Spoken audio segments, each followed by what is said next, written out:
Sara Calles Gómez, de la Universidad de Salamanca, que paso a presentarse. Sara Calles Gómez es graduada en Derecho por la Universidad de Salamanca, con un máster en acceso a la abogacía, de la Universidad de Salamanca también.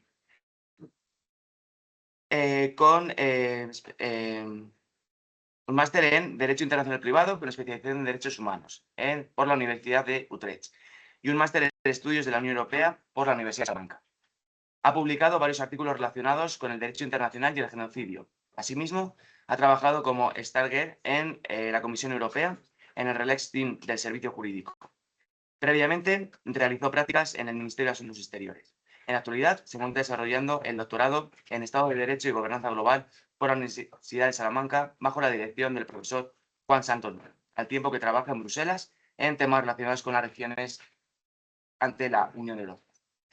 Así que muchísimas gracias, Sara, por aceptar nuestra invitación a participar en este curso y estar con nosotros esta mañana. Cuando quieras, todo tuyo. Bueno, buenos días a todos. Muchas gracias por su invitación y sobre todo muchas gracias por invitarme a participar en este curso. Sobre todo a ti, César, porque a fin de cuentas es a que más tabarra le estaba dando durante este tiempo. Pero bueno, me hizo mucha ilusión cuando me comentaste la de hacer una presentación sobre el genocidio rohingya, porque en realidad fue mi TFG. Entonces ahí cuando empecé a conocer el genocidio y empecé a desarrollar más este interés un poco insano en cierta medida, porque el genocidio ojalá nunca hubiese que estudiarlo, pero es una realidad, al igual que el ser humano lleva existiendo desde que existe el ser humano, básicamente, el genocidio. Lo único, estudié, es el máster que hice en Utrecht era de Derecho Internacional Público, pero nada más, solamente eso. Y nada, entonces ahora mismo estoy, como ha dicho César, haciendo un doctorado en temas relacionados con el genocidio y el derecho de la Unión Europea, cómo se interrelacionan ambos. Bueno, entonces, sin más preámbulos, voy a pasar ya a más... Uy, que no puedo pasar la presentación. Ahora, ya está. Esto más o menos el índice que voy a seguir. Como estamos en la Facultad de Historia, he decidido incorporar mucha historia, pero también porque es preciso, a fin de cuentas, dar a conocer las razones por las que hay detrás de que estemos hablando de Myanmar y en concreto de la etnia musulmana de los rohingyas en este curso. Sin la historia tan compleja que ha tenido Myanmar no se podría entender y aún así cuesta entender lo que se está produciendo en esa situación. También una cosa que no he comentado, el título es Anatomía del Horror, porque por desgracia para los rohingyas no es el genocidio no es el único crimen que parece que se está cometiendo sobre ellos. Hay otros dos crímenes que tienen visos de ser una realidad también, pero eso lo vamos a ver más adelante. Entonces, en primer lugar, presentar un poco el estado de Myanmar. Myanmar, en antigua Birmania, aún se sigue conociendo y se pide internacionalmente que se utilice Birmania, aunque yo he utilizado principalmente Myanmar en esta presentación, debido a que actualmente se conoce como la República de Unión de Myanmar y aún así, que fue modificado el nombre de Birmania por Myanmar en 1989 por una junta militar. Entonces, por esa razón, no está altamente aceptado el término de Myanmar. Birmania, en cambio, viene del término de los Burma o Barma, que veremos más adelante. Formalmente, como he dicho, República de la Unión de Myanmar es una pequeña, no es pequeña, pero es en comparación con otras repúblicas cercanas una pequeña en territorio. Actualmente su capital desde 2006 es Naypyidaw, aunque anteriormente fue Rangoon o Yangon, que es en el idioma nacional, el birmano, y se caracteriza por tres elementos básicos, Myanmar. Por un lado, la diversidad étnica. Hay más de 135 etnias. Después, las luchas internas entre la etnia de los birmanos. Aquí tenemos que diferenciar entre lo que es birmano como nacionalidad y birmano como etnia. Aquí hablamos de etnia birmana contra otras etnias principalmente, aunque hay etnias que son asociadas, por decir una forma, de los birmanos, pero principalmente son los birmanos contra el mundo. Y después está el Estado militarizado, sobre todo por la Tarmada. La Tarmada es el ejército, tiene muchísima independencia respecto al resto del gobierno civil propiamente dicho. Y esto va a ser una continua dinámica dentro de Myanmar, la militarización del Estado. Bueno, continúo una breve historia de Myanmar. Os voy a destacar 5 puntos. Muchos de ellos son todavía controvertidos, a pesar de solamente ser 5, los 5 tienen su controversia. Pero bueno, leyendo y rebuscando información, más o menos yo creo que puedo explicar más o menos por qué estos 5 momentos históricos son de vital importancia para Myanmar. Por un lado, el budismo. El budismo fue introducido en el siglo II antes de nuestra era, entre el siglo II antes de nuestra era y primero de nuestra era, por la mano de una etnia llamada los Mun, pero también existe un pueblo, Pui. No está muy claro quién la introdujo, pero lo que está claro es que actualmente el 89% de la población es budista. Y además la tradición Theravada. La Theravada es básicamente una rama muy tradicional, muy conservadora del budismo, que se caracteriza además por la xenofobia. Y esto ya es una pista de por qué los rohingyas en cierta medida son perseguidos, y no solamente los rohingyas en sí, pero es al que nos compete en esta ocasión. Y el budismo se ha convertido en el núcleo central de la cultura de la sociedad birmana. Después, un segundo momento histórico, había numerosos reinos y etnias en Myanmar, en lo que es ahora Myanmar, pero destaca una entre todas ellas, Bamar o Burmas, que de la hispanización surgió birmano, y que entre los siglos IX y XI llegaron en diferentes oleadas a lo que es actual Myanmar y crearon el reino de Pagán. Este señor que veis aquí, que no voy a decir su nombre porque me parece imposible, es el que básicamente oficializó la Theravada como religión oficial. El budismo dicen que fueron introducidos por birmanos, pero es que esta es la disputa continua que hay dentro de Myanmar. ¿Quién tiene la autoridad de qué? Los birmanos alegan que fueron ellos porque esto les da un mayor poder dentro de lo que es el Estado. Pero lo que está claro es que los birmanos progresivamente extendieron su poder político y cultural entre los siglos XVI y XIX. Y eso llevó al vasallaje de las diferentes etnias. Un tercer momento histórico es la conquista por parte de los birmanos en el 784 del reino de Arakan, que actualmente es más conocido como Estado de Rakhine. Arakan, en el que ya estaban pobladas por diferentes etnias musulmanas, cristianas e incluso budistas, fue conquistado por el reino birmano, como digo, y recientemente se le cambió el nombre a Rakhine, que Rakhine significa, por un lado, los que preservan la religión, los que guardan su propia raza. Y esto es muy importante también porque dentro de Rakhine se conoce a todos como rakhines, pero hay diferentes etnias. Pero a los que se refiere realmente como rakhines desde el punto de vista oficial son los budistas, porque esto es lo que viene a significar Rakhine, el que protege el budismo frente a influencias extranjeras, y en concreto contra el musulmán, que es sobre todo la religión que más persiguen los budistas en este estado. Y por cuarto está la colonización británica. A partir de 1885 hubo una serie de 3 guerras, la tercera solamente duró 2 semanas, y se convirtió al final lo que es Myanmar, actualmente Myanmar, en una provincia de la India, con capital en Rangún. Esto llevó a 2 situaciones complejas dentro de Myanmar y que han configurado y que siguen siendo como un peso nacional muy importante, tiene un peso nacional muy importante. Por un lado, la separación en el gobierno de la monarquía, que hasta entonces era una monarquía absoluta, como es lógico, y el budismo. Antes vivían en simbiosis y la monarquía elegía lo que eran los líderes espirituales del budismo, pero el budismo daba esa autenticidad al monarca, es decir, daba esa... ahora me sale la palabra, esa hegemonía, ese derecho a gobernar en cierta medida. Pero los británicos, una vez derrocada la monarquía, separaron al budismo del gobierno. Y después introdujeron mano de obra bengalí, que tendrá graves consecuencias para la población autóctona, especialmente los rohingyas, porque los bengalíes, a fin de cuentas, son musulmanes en su mayoría, y se mezclaron con estas diferentes etnias musulmanas, entre ellos los rohingyas. Y el quinto, en 1941, la creación del Ejército Birmano de Independencia, la Tatmada. Este señor de aquí, Aung San Suu Kyi, es un líder nacional de independencia que posteriormente se va a ver su nombre reflejado en otra persona, pero con rostro femenino. Pero básicamente él es el creador de lo que es una fuerza importantísima, clave para entender lo que es Myanmar, porque el ejército en Myanmar tiene un peso y un poder casi al igual que si fuesen elegidos democráticamente, con diferentes ministerios propios. El 25% del Parlamento está controlado por la Tatmada y no responde a los propios gobiernos civiles, por lo menos en momentos de democracia. Y las características étnicas en Myanmar. Hay una gran diversidad. oficialmente reconocidas 135 etnias. Pero si ya digo que hace unos 40 años había reconocidas, bueno, más de 40 años, unos 60 años había reconocidas 144 etnias, eso quiere decir que las etnias no han desaparecido, sino que oficialmente no existen para a los intereses de Myanmar y en concreto de los birmanos, porque no hay que olvidar que el birmano budista se entremezclan.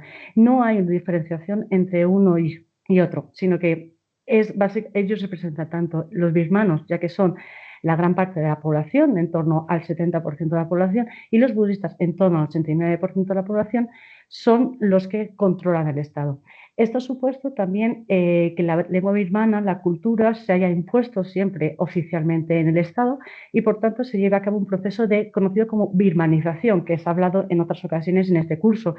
Es decir, imponer la cultura, la lengua, incluso la religión al resto de etnias. Las etnias minoritarias, como ya he dicho antes, se han sometido siempre al vasallaje. Nunca ha habido un reconocimiento cultural, ni política de tolerancia, ni un verdadero reconocimiento e integración real entre las con estas distintas etnias. Solamente se tiene cierto respeto hacia el resto de budistas, como se ha visto antes en el estado de Rakhine. Y este es un mapa más o menos de cómo está distribuido. Como se ve, los Burman, es decir, la etnia birmana, controla gran parte del territorio. Estos son 100% budistas y después hay diferentes etnias que son también budistas. Y estos son los grandes socios de los Burman. Este no es un mapa completo porque a fin de cuentas, como en Rakhine ocurre, en otros estados ocurre que el nombre oficial del estado engloba diferentes etnias y que normalmente es una etnia principal la que lleva el nombre del estado. A ver, otra vez. Ahora, el régimen político y constitucional es también importante tener en cuenta cómo funciona. Ya he dicho que Myanmar siempre ha sido un estado bastante militarizado, tras su independencia principalmente, que ocurrió en el 48.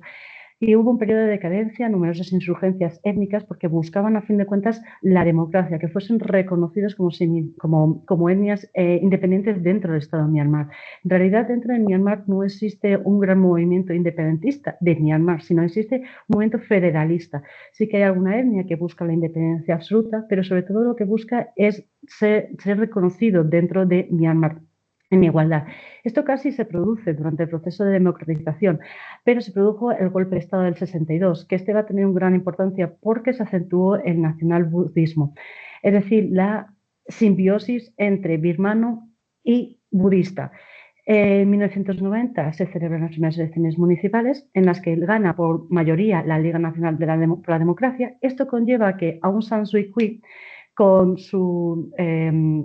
era el líder de esta liga y que englobaba diferentes movimientos por democracia, sea detenida. Esto lleva a que sea condecorada en 91 con el Premio Nobel de la Paz.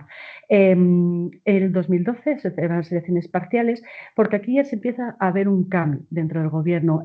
Hay el ciclón Nargis, en el 2008, se observa que el Estado no puede mantenerse de una forma autoritaria autóctona, separada del resto de la comunidad internacional, ya que estaba sufriendo sanciones tanto de Estados Unidos como de la incipiente y futura Unión Europea, así como de otros estados. No podía seguir siendo ajena al resto del mundo.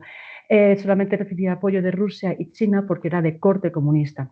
Pero, sin embargo, la violencia antimusulmana se acrecentó con el movimiento 969, que era un movimiento de budistas radicales. Pero Myanmar se empezó a ver, como he dicho, como un ejemplo de transición democrática dentro del sudeste asiático. 2015, elecciones generales, y aquí Aung San Suu Kyi, perdón por la pronunciación, se convierte en la consejera de Estado. Consejera de Estado no es jefa de Estado ni jefa de gobierno. Es una especie que engloba todo, porque ella está casada con un extranjero y eso por constitución no le permite ser ni jefa de Estado ni jefa de gobierno. Pero como consejera de Estado tiene poderes casi omniscientes. Es la que lleva la batuta en realidad en el gobierno de Myanmar. Y bajo su gobierno, empezó la persecución de los rohingyas en el 2017, en el que se calculan unos 6.700 asesinados en los primeros años, meses sobre todo, y más de 770.000 desplazados. En 2021 se produjo un golpe de Estado por este señor de aquí, el general Minam Halin, Actualmente la Junta Militar se ha medio disuelto, hay un gobierno civil de nuevo, pero dependiente, como siempre ha sido, de el gobierno de Myanmar, dependiente de la Tatmada. Son una simbiosis, como antes era el budismo y la monarquía, pues la Tatmada y el gobierno civil de Myanmar siguen siendo una simbiosis. Posteriormente pasamos ya a los rohingyas, que es una etnia, una minoría étnica musulmana, de Sinúi en concreto. Ha sido calificado como la etnia sin amigos y sin tierra, pero también como la etnia más perseguida del mundo. Y eso solamente a una población que más o menos se crea a nivel mundial de 2 millones. No llegará ni a los 2 millones actualmente, sobre todo por las tasas de muerte que hay, tanto por las malas condiciones en los campamentos de refugiados de Cox's Bazar como la propia persecución que se vive en Myanmar. Pero se calcula que antes de 2017 existía 1,5 millones en Myanmar. Bueno, la controversia sobre todo surge de si los rohingyas son originarios de Myanmar. Y aquí hay una pregunta, ¿quién es originario de Myanmar? Myanmar está formado por diferentes etnias, con diferentes religiones, lenguas, sensibilidades culturales. Que decir que hay una etnia que es originaria de Myanmar es quedarse corto, porque también entre etnias que no eran minoritarias sí que hubo mezcolanza. Los rohingyas, hay controversia, como ya he dicho, como casi en todo en Myanmar, se cree que llegaron en 1430, procedentes de comerciantes árabes, pero también se cree que eran parte del ejército de un rey persa que se estableció entre el siglo XII y XV. Pero desde luego, desde el siglo XI hay presencia musulmana. Y Rohingya en realidad significa tierra bendita. Actualmente se encuentran mayoritariamente en Rakhine, en lo que es en Myanmar, pero mayoritariamente a nivel mundial se encuentran sobre todo en Bangladesh, que eso se verá más adelante. Bueno, los rohingyas, especialmente a partir de la independencia, han sufrido numerosas diásporas, numerosos éxodos, forzosamente desplazados por el gobierno civil de Myanmar, pero también por la propia Tatmada, que es sobre todo la más radical en ese sentido. En 1978 se llevó a cabo la operación Rey Dragón, que fueron 200.000 rohingyas los que tuvieron que huir a Bangladesh. ¿El por qué? Porque los rohingyas lucharon junto con otras etnias para tener un papel predominante en lo que es la sociedad y el Estado birmano. Es más, algunos rohingyas fueron padres fundadores de la Constitución, pero también participaron en el Parlamento, cuando esa incipiente democracia que se estaba desarrollando en Myanmar, hasta el golpe de Estado del 62. Y ahí es donde, por esa persecución de la democracia que tenían los rohingyas, se llevó a cabo esa operación. Pero no fue lo único. En el 82... la ley de ciudadanía se convirtieron en apátridas. Apátrida es un concepto que significa que no son nacionales de ningún Estado. El apatrismo está perseguido y está prohibido por el derecho internacional. Sin embargo, Myanmar no forma parte del Estatuto de la Patria de 1954, pero sí de la Declaración Universal de Derechos Humanos. Sin embargo, al quitar esto no significa que dejen de tener derechos autonómicamente. Tienen derechos internacionales como todo ser humano por el simple hecho de ser humano, pero lo que ocurre es que al ser apátridas no reciben la protección ni los derechos de su Estado, del Estado en el que se encuentran, en el que desarrollan su vida. Entre 1991 y 1992, debido a que hubo un movimiento pro democracia, la Junta Militar se vio mermada en su poder y eso llevó a que otra vez una persecución hacia los rohingyas.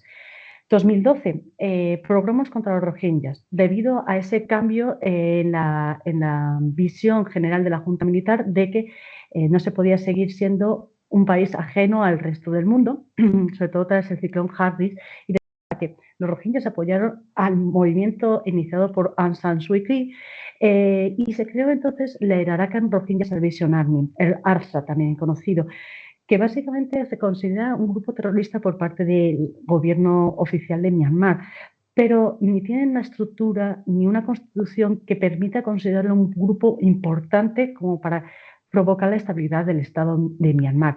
Y aparte no representan a los rohingyas, lleva el término rohingya porque están formados por rohingyas principalmente, pero no tiene un poder tal como para que los rohingyas sean solamente todos los rohingyas formen parte de este grupo armado, a fin de cuentas.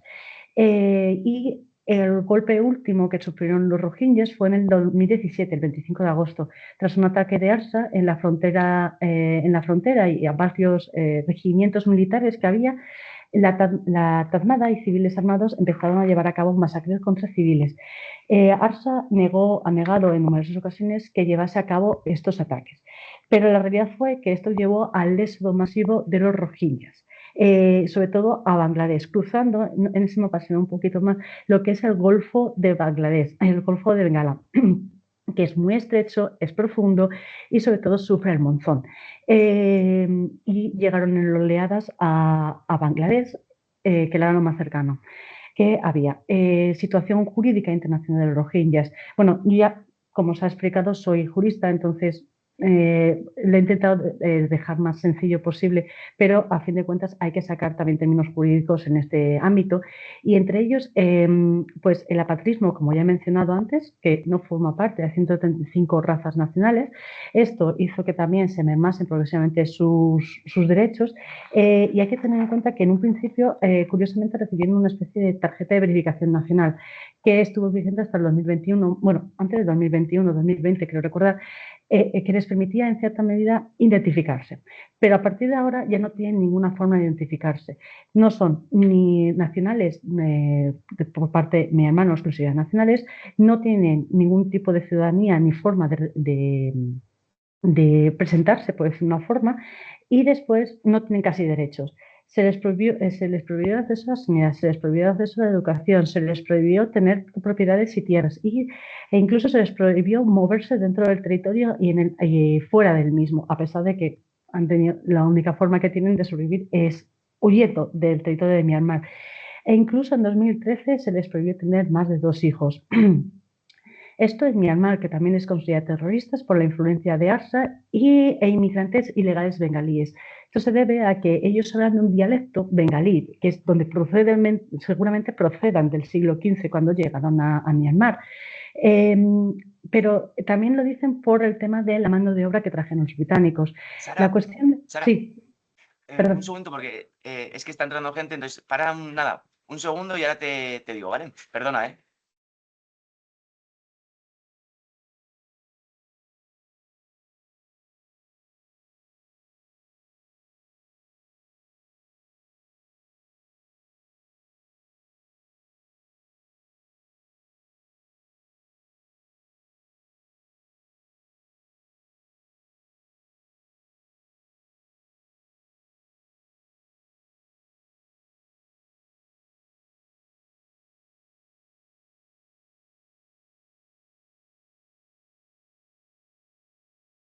Vale, perdona, Sara, pero es que ahora luego te mando una foto de cómo está la sala para que veas la cantidad de gente que hay. Ya puedes seguir y perdona, ¿eh?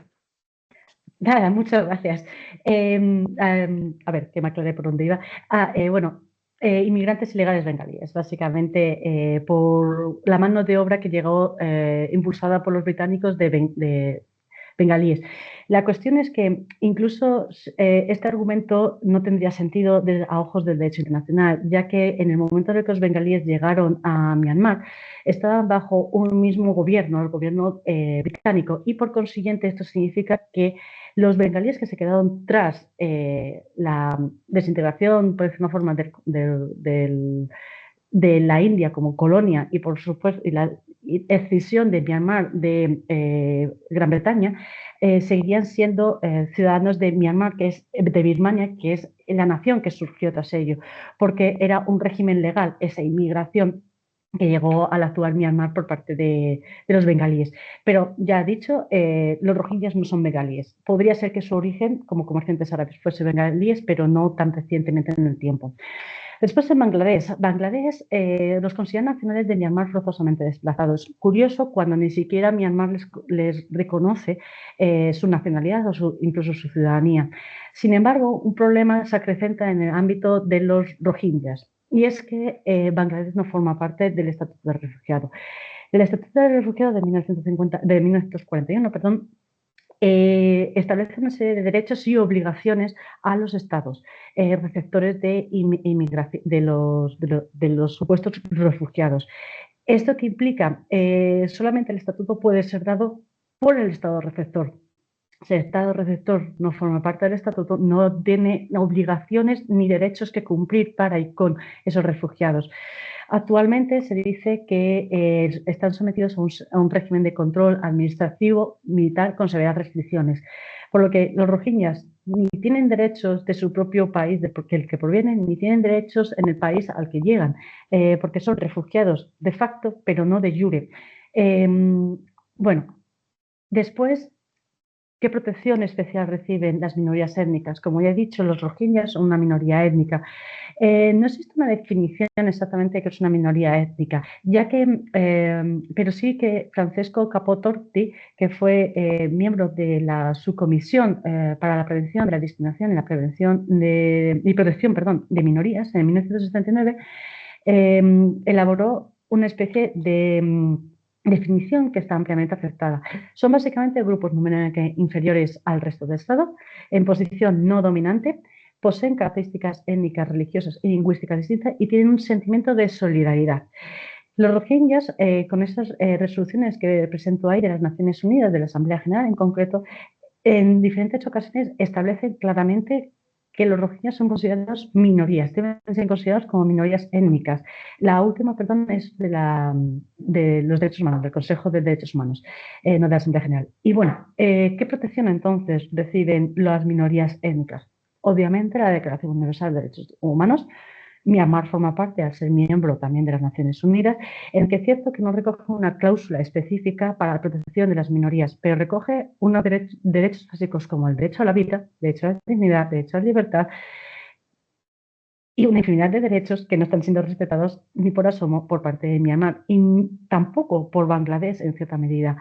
Después, el Pacto Internacional de Derechos Civiles y Políticos. Aquí en su artículo 27 establece la obligación de los Estados de proteger todas las minorías que se encuentran en sus territorios, dentro de sus fronteras estatales.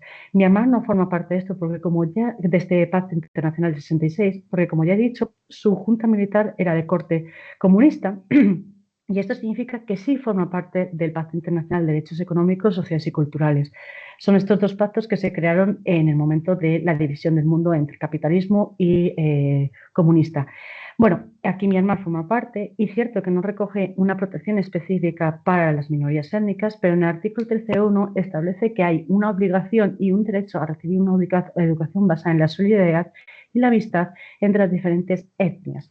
Y por último está la Declaración de Derechos de las Personas pertenecientes a minorías étnicas o nacionales, religiosas y lingüísticas, que en este caso Myanmar sí forma parte, porque es una resolución de las Naciones Unidas. Y aquí se recoge, es como una especie de mini compendio de todos los derechos que tienen las minorías étnicas.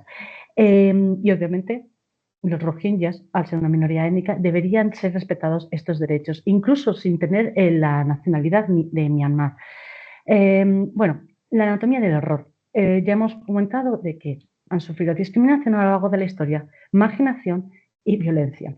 Todo esto ha llevado a que puedan estar cometiéndose 3 crímenes dentro de Myanmar contra los rohingyas, que son el genocidio, el crimen de guerra y los crímenes de lesa humanidad.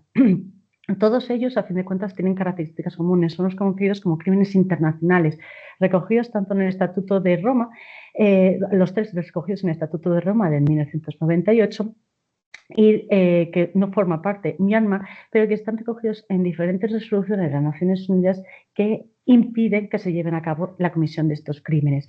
Además, el genocidio tiene su propia convención, de la cual sí que forma parte Myanmar. Bueno, primero he empezado por crímenes de guerra, porque es la menos probable, en cierta medida, debido a que, aunque Myanmar se encuentre sumida en numerosos conflictos étnicos, como se ve en este mapa, que ha quedado un poco pequeño, en Rakhine se ve que hay un conflicto étnico potente. En realidad, los rohingyas, a partir del grupo que lleva su nombre, ARSA, no se puede considerar que exista un conflicto tan potente. Son otras etnias las que están de verdad en conflicto con Myanmar, como son sobre todo los Kachin, los Karem, los Chin. Ellos sí que buscan sí que son estructuras más militarizadas con más fuerza, pero de todas formas se podría incluso considerar que existe un conflicto armado no internacional. También en Rakhine si se quiere considerar que el Al-Assad tiene tanto poder y tanto peso como para hacer frente a la Tatmara principalmente. Los crímenes de guerra, que son lo que pone ahí, infracciones graves de los convenios de Ginebra del 12 de agosto de 1949. Los convenios de Ginebra recogen el derecho internacional humanitario. El derecho internacional humanitario es el derecho in bellum, que es el que se desarrolla, el derecho que se tiene que ser aplicado cuando se desarrolle la guerra. El derecho ad bellum es el derecho a ejercer esa guerra, pero el derecho in bellum son todos aquellos derechos que sobre todo van a proteger a la población. ¿Pero qué se aplican? Se aplican en conflictos armados internacionales. Aquí estamos hablando de no internacionales porque ocurren dentro de las fronteras de Myanmar. Sin embargo, todos los convenios tienen un artículo en común, el que se llama el artículo 3. Este establece la protección sin excusas de la población civil, pero especialmente, y así como también de aquellos militares que han desertado, que están heridos, enfermos, etc. Es una protección que debe ser siempre otorgada y no hay ninguna excusa. Por consiguiente, analizando los actos que se están llevando a cabo en Myanmar contra los rohingyas y en aplicación del artículo 8 del Estatuto de Roma en el 98, los crímenes de guerra son esto basado en los diferentes informes internacionales, sobre todo de las Naciones Unidas y del Consejo de Derechos Humanos, pero también de ONGs tipo Amnistía Internacional, pero también de Médicos Sin Fronteras, Cruz Roja, etc., se observan, por un lado, atentados contra la vida, tratos degradantes, condenas dictadas sin juicio previo. La letra C básicamente viene a significar que son los que aparecen recogidos en el Convenio de Ginebra, pero la letra E son aquellos leyes, costumbres, usos de la guerra, de protección de los civiles durante la guerra. Es decir, amplía el Estatuto de Roma la protección hacia los civiles en casos de conflicto internacional o no internacional, que son ataques contra la población civil, destrucción de edificios, destrucción y apoderamiento de bienes, secuestro de menores, saqueo de ciudades, violencia sexual. Respecto a la violencia sexual, aunque después hablaré un poquito más de ello, no hay que olvidar la cultura de los rohingyas. Los rohingyas son musulmanes suníes y cuando ocurre una mujer sufre un asalto sexual, al final esa mujer queda un poco apartada de la sociedad, no puede casarse, no puede tener hijos. Esto merma entonces a la propia población en sí y va a tener mucha importancia estos actos sexuales en el caso del genocidio, como se verá más adelante. Pero también el reclutamiento de menores. En los años 70, en Myanmar, se consideraba que el 20% de la Tatmara estaba formado por menores que había, de adultos menores que habían sido secuestrados de diferentes etnias. Estamos hablando del 20%. Obviamente los rohingyas son una población pequeña, sí, en comparación con otras etnias, pero también sufrieron ese secuestro de menores. Bueno, muchas veces de estas destrucciones de aldeas, de tierras y demás, las justifican Myanmar con un término interesante que es para la construcción de nuevas viviendas. Destruyen toda una... que eso coincide mucho con lo que está haciendo Israel, en cierta medida en los territorios palestinos ocupados, construir viviendas. ¿Para qué? Para asentar su propia población ahí e impedir que vuelvan los rohingyas a su antiguo territorio. Bueno, crimen de guerra ya está más o menos explicado, si se podría dar o no. Los crímenes de lesa humanidad. Crímenes de lesa humanidad, que es el artículo 7 del Estatuto de Roma, que engloban actos que forman parte de un ataque generalizado sistemático contra la población civil.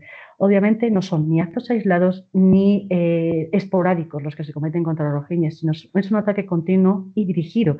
Es una política estatal, se podría decir, porque tanto el gobierno civil ha apoyado y ha instigado a que se cometan estos actos contra los rohingyas, pero también ha defendido a Tatmadaw, y no dentro del ámbito nacional, internacionalmente, como se verá, ha defendido la actuación de su propio ejército, un ejército que no tiene control, ciertamente, pero sigue como gobierno civil, como gobierno legítimamente democrático que había sido elegido, puede alzar su voz en el ámbito internacional. No lo ha hecho, lo ha protegido, ha protegido a la Tatmadaw. Bueno, estos crímenes de lesa humanidad, pues de nuevo se repiten, son muy similares a los crímenes de guerra. asesinatos, matanzas, torturas físicas, violaciones, persecución del grupo y desplazamiento forzado, el crimen del apartheid, que es régimen institucional de opresión y dominación sistemáticas de un grupo racial.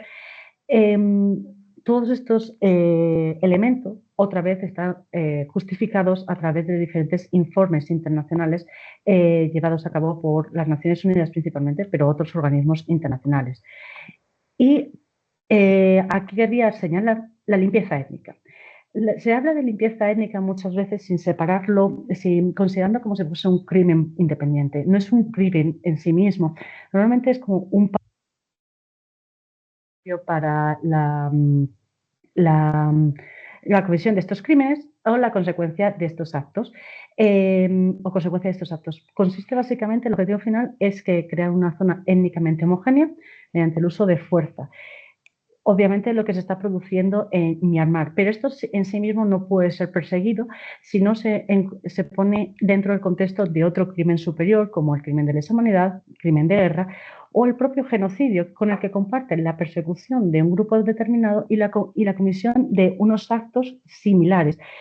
Por lo que la limpieza étnica hay que tenerla presente, a pesar de que no es un crimen en sí mismo, no puede ser juzgado, no puede ser denunciado, se está produciendo una limpieza étnica en Myanmar porque no existe como tal, sino una limpieza étnica dentro de un crimen que sí que esté tipificado. Eso es muy importante. Y bueno, esto también, volviendo un poco, como ya he mencionado, a Israel, es un poco la política que quiere implantar, el plan que quiere implantar, por ejemplo, Trump en la Franja de Gaza, que es expulsar a todos los palestinos del Palestina, de su propio territorio, creando así asentamientos exclusivamente, en este caso israelíes, homogenizando étnicamente un territorio. Y finalmente el genocidio. Genocidio olvidado. Siempre lo he utilizado el término olvidado porque considero, da la sensación de que los rohingyas quedan muy lejos, sobre todo para Occidente. Casi se desconoce quiénes son los rohingyas que están sufriendo y cuáles son las consecuencias mismas incluso cuáles son las consecuencias mismas de un genocidio. Ayer que pude escuchar un poco las intervenciones, se habló de que se considera el crimen de crímenes, el último crimen. Es un crimen tan horrendo que perturba la conciencia de la humanidad. Pero también quiero añadir una cuestión. Es un crimen que, a fin de cuentas, supone también un crimen para el resto de la humanidad. Estamos hablando de la destrucción, la desaparición de una parte de lo que nos diferencia de humanidad, como es la cultura, como es una lengua, como es una religión. Si otro grupo, un Estado, al final separa, al final destruye a otro grupo en concreto, está haciendo que la humanidad pierda los saberes, la cultura, la lengua de ese grupo en sí. Es una prohibición jus cogens, que significa que bajo ninguna circunstancia un genocidio se puede llevar a cabo y es una obligación erga omnes, es decir, todos los estados tienen la obligación de perseguir y sancionar este crimen. Está recogida, bueno, les hablo ayer también que Rafael Lemkin la elaboró en el 1944, no se utilizó en los crímenes de Nuremberg. Mi opinión es básicamente porque sin una ley previa no hay un crimen. Entonces, cuando se produjeron los crímenes nazis, el Holocausto en concreto, no se podía tipificar como genocidio porque no existía el concepto de genocidio tipificado como lo conocemos actualmente. Sin embargo, a pesar de que el genocidio está recogido por una resolución de la Asamblea General. El artículo 6 del Estatuto de Roma lo recoge en el 98. E incluso, como he señalado antes, tiene su propia convención, lo que lo diferencia del resto de crímenes internacionales. Se ha cometido en numerosas ocasiones. Srebrenica, Yugoslavia, Ruanda, en Sudán actualmente también se dice que se está cometiendo un genocidio. Palestina es también conocido, a fin de cuentas, esta convención como la Convención Olvidada. No hay un organismo internacional que persiga el genocidio y, como siempre falla en el ámbito internacional, en la Convención Internacional, no hay un brazo que persiga a los que cometen y que haga de fuerza contraria para evitar que se cometa un genocidio. A fin de cuentas, el genocidio está formado por dos elementos: el elemento material, que son Grupo Protegido y Latus Reus. Grupo protegido, obviamente, en este caso son los rohingyas, que es el grupo étnico y religioso que está sufriendo la persecución por parte de Myanmar, y Latus Reus. Aquí he seleccionado esto, bueno, no he seleccionado, he puesto todos los delitos porque se pueden observar que se están cometiendo todos estos delitos. Respecto a las matanzas, se podría decir, son solamente 9.000, bueno, solamente 9.000 son vidas humanas, no hay que olvidar eso, en comparación al millón que hay de personas que son rohingyas. Ya solamente el genocidio con que se mata a una persona o se tenga intención de matar a una persona, si hay esa intención, como se verá más adelante, se considera que hay un genocidio. Después están las lesiones graves, físicas y mentales también recoge. Y después las condiciones de existencia. Aquí estamos hablando, están destruyendo sus tierras, están destruyendo sus casas, están creando un estado militarizado en Rakhine que impide a los rohingyas desarrollarse. No tienen acceso a la salud, no tienen acceso a la educación, no pueden moverse libremente. Estas son condiciones que se han ido gestando a lo largo de las décadas. Es igual volviendo a Palestina. Palestina no está ocurriendo desde que se produjeron los ataques de Hamas e Israel atacó con la operación Espadas de Hierro. No, no, no. Se lleva produciendo desde hace décadas. Lo mismo ocurre con los rohingyas. El genocidio es una cosa continuada que puede durar años y años. Obviamente el holocausto nos viene y fueron unos años muy concretos que llevaron a cabo, pero ya había indicio de que se podía producir un genocidio con la distinción de los judíos, con las prohibiciones de acceso a la sanidad también, a la educación, la creación de ese apartheid. Después, de nuevo, medidas destinadas a impedir nacimientos en el seno del grupo. Reducción, que no pueden tener más de 2 hijos. Eso, a fin de cuentas, en unas condiciones insalubres en las que viven principalmente en el estado de Rakhine, así como en Bangladesh, hace que la población femenina que fallece al dar a luz es muy alta, así como también los niños en sí mismos que nacen, gran parte de ellos fallecen. Después, el traslado por fuerza de niños de un grupo a otro. No se está observando tanto este hecho en la actualidad, pero sí en el pasado. Y como he dicho, genocidio es una cosa que empieza décadas atrás y es una política continuada. Bueno, y el elemento mental. Aquí, como ya se explicó ayer, es la parte más compleja, sobre todo por el dolus specialis. El general simplemente es que se sabe que se está cometiendo ese acto y se sabe que ese acto puede tener unas consecuencias que pueden ser englobadas como genocidio, pero se precisa el dolus specialis, que al final el dolus specialis se considera también como una especie de paso hacia atrás del genocidio, en el desarrollo del genocidio. No fue el único cuando se aprobó la convención, por desgracia, pero es sin duda el que más afecta en la actualidad para perseguir posibles crímenes de genocidio, ya que es demostrar que los perpetradores tienen la intención real de destruir un grupo étnico, un grupo religioso, un grupo nacional, los grupos protegidos en general, cualquier grupo protegido por la convención y por el estatuto y la resolución. Aquí en este caso, Myanmar, tanto el gobierno civil como la Armada, se han guardado mucho en sus declaraciones. Básicamente, no dicen que quieran destruir a los rohingyas, pero hacen una cosa muy curiosa que se asemeja a un concepto que fue desterrado de la convención, que es el genocidio cultural, que es negar la existencia de los rohingyas. Ellos consideran que no existen rohingyas, que son musulmanes o son bengalíes, que son terroristas, pero nunca mencionan el término rohingya. Es casi un término tabú dentro de lo que es Myanmar y oficialmente, por no decir ninguno, pero casi ninguno, de aquellas personas que tengan cierta relevancia en el gobierno y en la Armada van a mencionar en ninguna ocasión rohingya. Incluso en el ámbito internacional evitan utilizar el término rohingya. Esto es, a fin de cuentas, hacer que el concepto rohingya desaparezca en sí mismo. Como he querido, bueno, antes no lo he señalado, lo tengo aquí apuntado porque sabía que se me olvida, el crimen de intención, no de resultado. Lo que vuelvo al anterior, las matanzas, contar de que fallezca una persona es suficiente.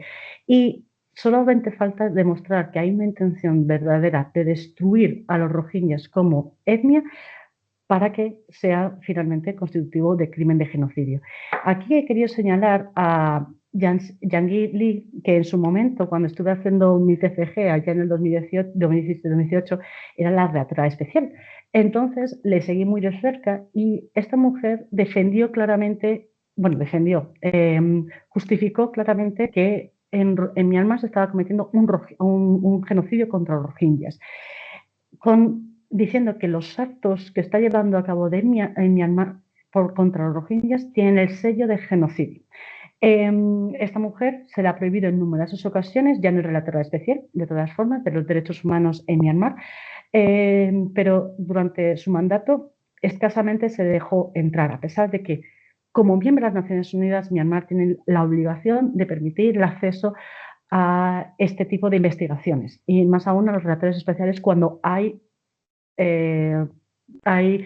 dudas sobre que se estén cumpliendo las obligaciones internacionales y respetando el derecho internacional. Esta mujer ya no es relatora especial, después presentó al siguiente y, bueno, esta mujer lo tenía bien claro, era un genocidio que se estaba produciendo.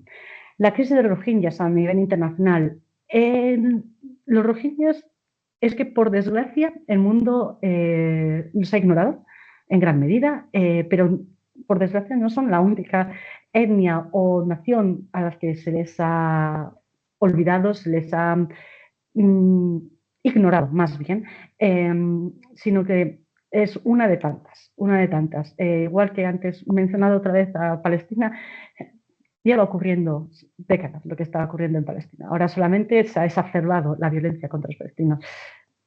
¿Pero interesa a la comunidad internacional meterse en estos asuntos? Debería. Todos, a fin de cuentas, podemos sufrir esos actos y si el vecino sufre esos actos y yo los sufro después, lo lógico es estar el uno para el otro.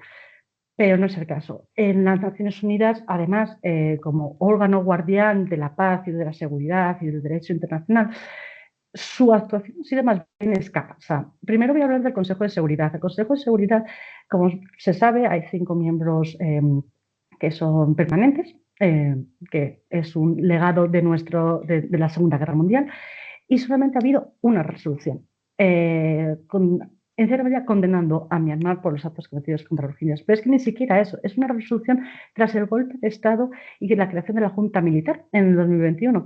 Se menciona a los rohingyas en varias ocasiones diciendo que la violencia contra estos tiene que decaer, no puede seguir, no se puede llevar a cabo los actos que actualmente se están cometiendo, etcétera, etcétera, etcétera. Pero en ningún caso es una resolución específica para los rohingyas, para la crisis de los rohingyas. Esto se debe a, como ya he dicho antes, el corte comunista que el Estado Myanmar sigue acarreando. Esto significa que Rusia y China, miembros permanentes del Consejo de Seguridad y por tanto con derecho a veto, han impedido que otras naciones, es decir, Estados Unidos, Francia y Reino Unido, que terminamos antes, puedan llevar a cabo ninguna sanción, una sanción contundente contra Myanmar. Y por otro lado está la Asamblea General. La Asamblea General se ve que la primera resolución data del 2020. 2017 es cuando se inició toda la persecución rohingya, debido a los problemas que ha tenido siempre también la Asamblea General de reunirse en torno a casos tan graves como el que está viviendo Myanmar, porque no se consideraban que fuese de tal relevancia. Actualmente se creó una conferencia de alto nivel sobre la situación de los musulmanes, rohingyas y otras minorías en Myanmar, 30 de septiembre de 2025, que vino a señalar lo que cualquier persona que entre a indagar un poco sobre los rohingyas ya puede conocer: el riesgo de la impunidad. Estamos diciendo que en 2017 los rohingyas sufren esta persecución por parte de Myanmar, que bien puede ser genocidio, bien puede ser crimen de guerra, puede ser crimen de esa manera, es un crimen internacional. Riesgo de inmunidad. Nadie ha sido condenado, nadie está pagando por esos hechos. Los hechos siguen ocurriéndose en realidad.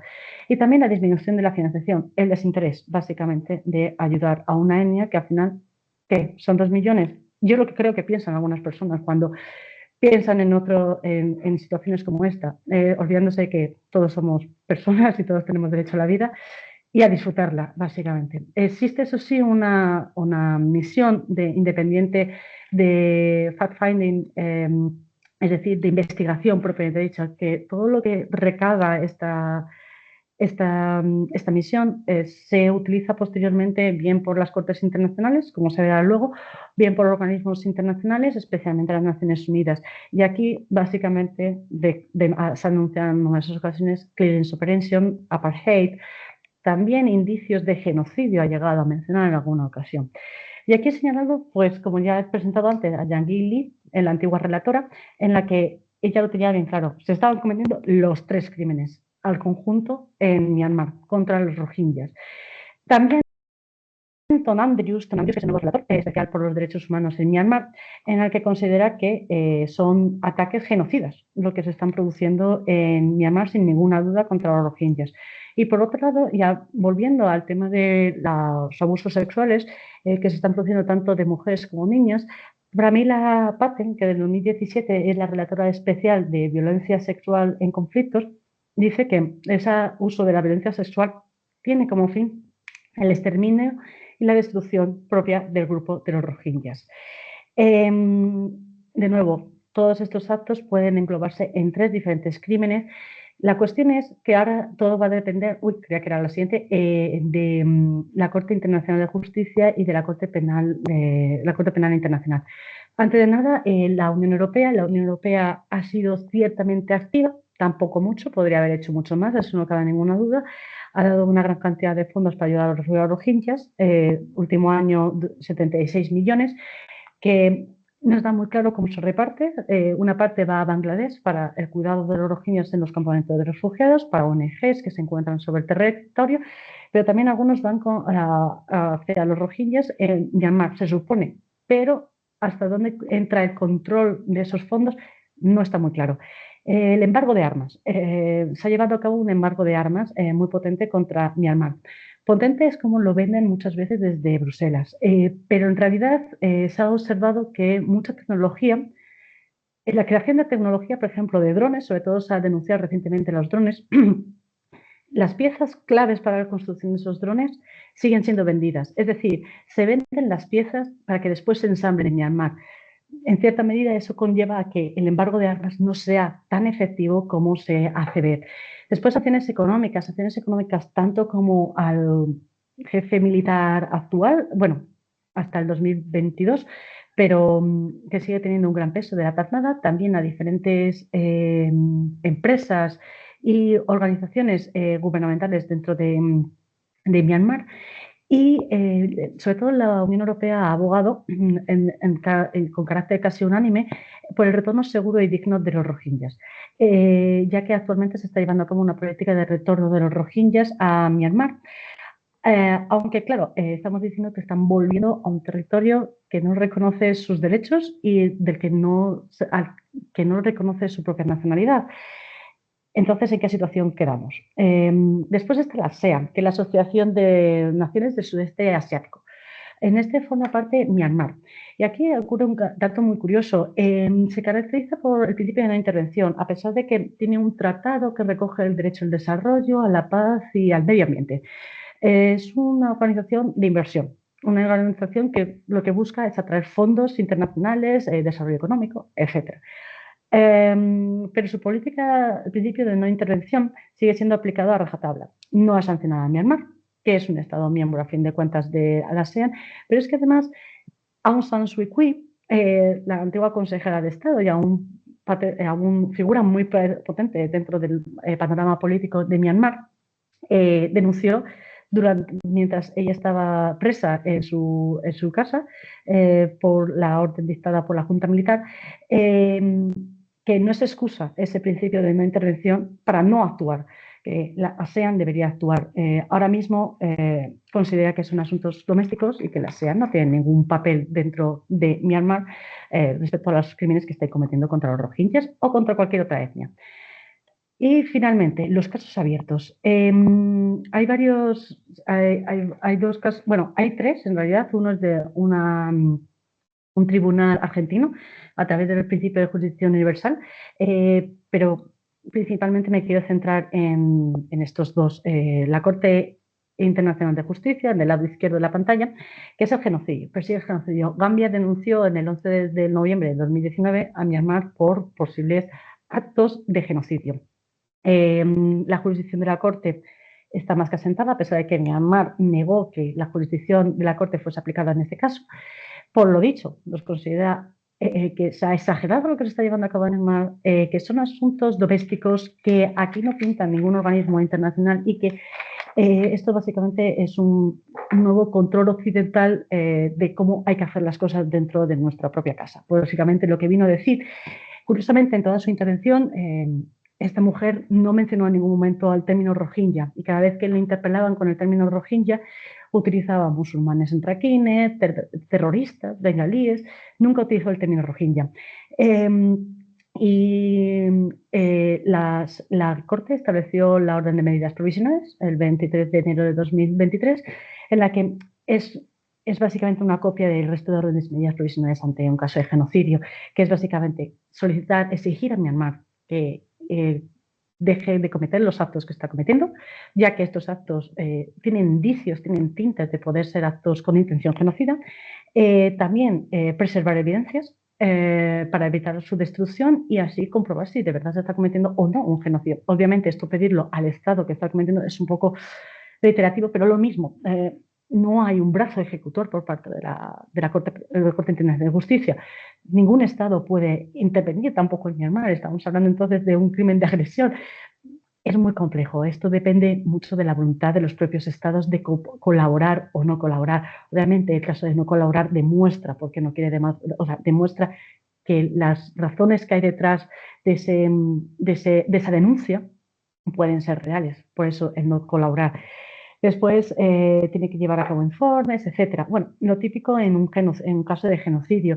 Lo dicho, en Myanmar considera que la Corte no tiene jurisdicción, a pesar de que, al ser miembros de las Naciones Unidas, tanto Gambia como Myanmar, ambos tienen derecho a presentar sus querellas ante la Corte Internacional de Justicia y la Corte Internacional de Justicia tiene capacidad jurisdicciones de capacidad para interactuar, para intervenir en estos casos y estudiar si existe o no un genocidio.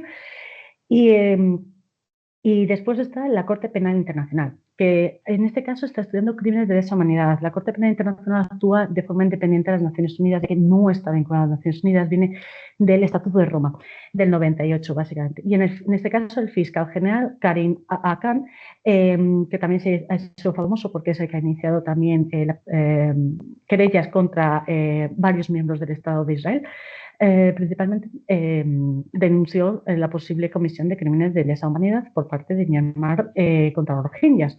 La jurisdicción, es decir, la capacidad de entrar la Corte a investigar estos actos es un poco más compleja que en el caso de la Corte Internacional de Justicia, porque en este caso Myanmar no forma parte del Estatuto de Roma. Sin embargo, sí que forma parte de Bangladesh. Y aquí lo que hace es un continuum de interpretación la propia Corte. Y está aceptada, o sea, ha habido otros casos en los que ha hecho lo mismo.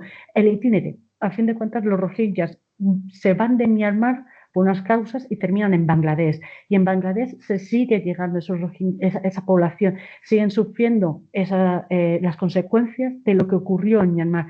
Por consiguiente, itinerario tiene, por ser Bangladesh parte del Estatuto de Roma, la Corte también tiene capacidad de intervenir en este caso, a pesar de que Myanmar no forma parte. Obviamente, Myanmar ha rechazado a la autoridad de la Corte. La cuestión sí que ha dictado ya una orden de arresto contra este señor, el antiguo líder de la Junta Militar, pero el problema de esta Corte es que no se puede juzgar en ausencia. Y lo dicho, o este hombre viaja a un estado que es parte del Estatuto de Roma o que tengan la voluntad de llevar a cabo un arresto, en principio siendo el Estatuto de Roma tiene la obligación, pero claro, ¿quién obliga a un estado a llevar a cabo un arresto? O no se va a llevar a cabo la condena en ninguna ocasión de esta persona. Y bueno, esto a modo ya de conclusiones, ¿por qué es una etnia olvidada? Pues porque casi nadie habla de ello. Básicamente es una población tan minoritaria que incluso a ojos de la comunidad internacional carece de significado preocuparse y meterse, con perdón de la expresión, en marrones como hace Gambia al denunciar a Myanmar. ¿Por qué un genocidio olvidado? Lo mismo, si la etnia está olvidada, ¿qué nos importa que haya un genocidio? Es que, yo vuelvo a decir, son seres humanos, da igual la religión que tengan, la lengua que hablen, es indiferente. Son seres humanos a los cuya vida se les está privando progresivamente de forma muy atroz. ¿Qué les depara a los rohingyas? Ahora mismo hay un proceso, una política de devolución por parte de Bangladesh a Myanmar. Se hubo un acuerdo hace unos años al respecto y actualmente se está intentando incentivar que los rohingyas vuelvan a Myanmar. Obviamente Bangladesh no puede presionar a los rohingyas para que vuelvan, aunque en cierta ocasión, en ciertos años, lo ha hecho. Los rohingyas, por el contrario, no quieren volver. Como pone este cartel aquí, nunca volveremos a Myanmar sin nuestros derechos. ¿Qué les espera al llegar a Myanmar? Sus aldeas están arrasadas, sus tierras arrasadas. Si no, es que están ocupadas por tribus afines, budistas principalmente, afines a los birmanos. ¿Qué se espera en el estado de Rakhine? Gran parte poco. Entonces, gran parte de ellos prefieren quedarse aún en Bangladesh, a pesar de que Bangladesh, en el Cox's Bazar, sufrió un incendio que arrasó gran parte del campamento en el que fallecieron numerosas personas y ahora le está trasladando a islas artificiales. En una zona, el Golfo de Bengala, que está sometida a los monzones, es decir, a inundaciones continuas. Pero ¿qué les espera? ¿La muerte o, a fin de cuentas, es una muerte progresiva de la propia cultura, de la propia religión, de la propia etnia como tal? Así que el futuro está bastante negro.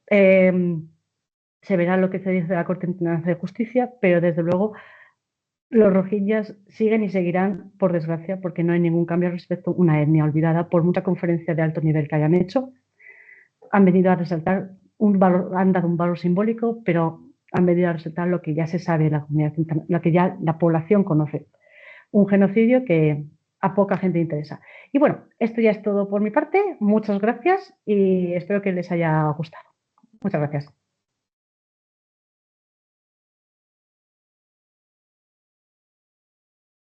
Bueno, Sara, muchísimas gracias por esta explicación tan amplia, me refiero, ¿no? Pero muy concentrada.